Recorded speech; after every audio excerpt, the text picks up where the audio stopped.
Sehari setelah kedatangan Menteri Koordinator Bidang Kemaritiman dan Investasi Luhut Binsar Panjaitan, Jumat kemarin Bali mencapai 3 rekor dalam penanganan COVID-19, yaitu tambahan kasus baru, pasien sembuh, dan kematian.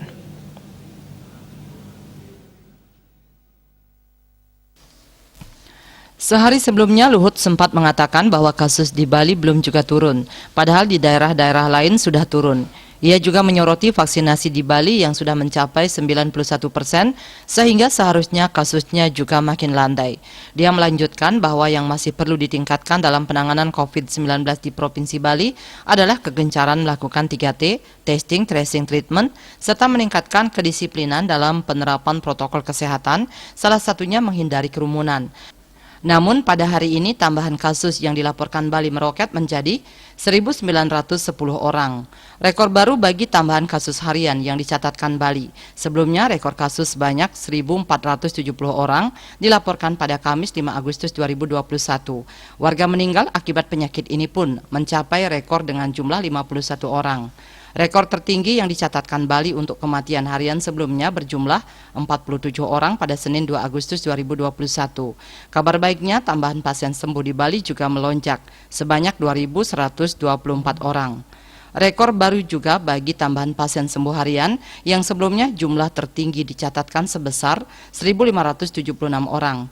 Menurut data Satgas Penanganan COVID-19 Bali, kumulatif kasus yang ditangani Bali mencapai 93.161 orang.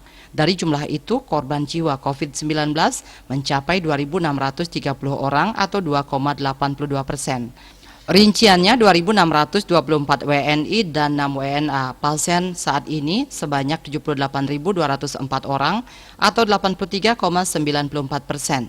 Sedangkan jumlah kasus aktif yang masih dirawat maupun menjalani karantina berjumlah 12.592 orang atau 13,8%.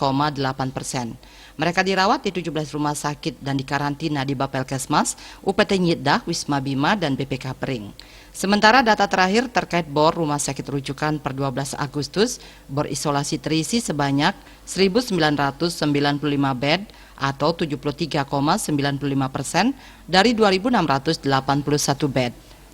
Masih tersisa sebanyak 686 bed atau 26,05%. Dilihat dari data, jumlah keterisian ini bertambah 2 bed dari sehari sebelumnya, sebanyak 1.993 bed. Sedangkan konversi bed isolasi dibandingkan sehari sebelumnya berkurang 5 unit. Untuk bor ICU terisi sebanyak 247 bed atau 71,13% dari 332 bed. Keterisian ICU mengalami penambahan 10 bed dari 237 bed sehari sebelumnya. Masih tersisa sebanyak 85 bed atau 28,87%. Ada 4 kabupaten kota dengan bor isolasi di atas 80%, yakni Buleleng 96,7%, Karangasem 91,25%, Badung 83,62% dan Klungkung 83,33%. Sementara itu terdapat 5 kabupaten kota dengan bor ICU di atas 80%. Buleleng dan Bangli keterisian ICU untuk pasien COVID-19 mencapai 100%. 3 kabupaten kota lainnya adalah Karangasem 93,75%, Denpasar 83,03% dan Klungkung 82,35%. Dia Dewi, Bali Pos melaporkan.